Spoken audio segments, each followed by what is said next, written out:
திருப்பதி தேவஸ்தான சேவைகளின் கருத்து கேட்புக்கான QR குறியீடு முறை அமுல்படுத்தப்பட்டது.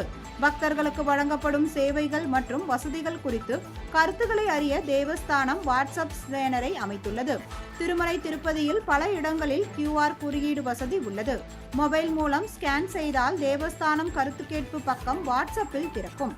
பக்தர்கள் தங்கள் பெயர் மற்றும் கருத்துக்களை பதிவு செய்ய வேண்டும். அன்னதானம், சுகாதாரம், லட்டு பிரசாதம், உடைமைகள், தரிசன அனுபவம், வரிசை அறைகள் போன்ற பல்வேறு பிரிவுகளை தேர்ந்தெடுக்க வேண்டும். பின்னர் கருத்தை தெரிவிக்க உரை அல்லது வீடியோ வடிவத்தை தேர்ந்தெடுக்கலாம். பக்தர்களிடமிருந்து பெறப்பட்ட கருத்துக்களை தேவஸ்தானம் நிர்வாகம் பரிசீலித்து சேவைகளின் தரத்தை உயர்த்த தேவையான நடவடிக்கைகளை எடுக்கும் என்று திருமலை திருப்பதி தேவஸ்தானம் தெரிவித்துள்ளது.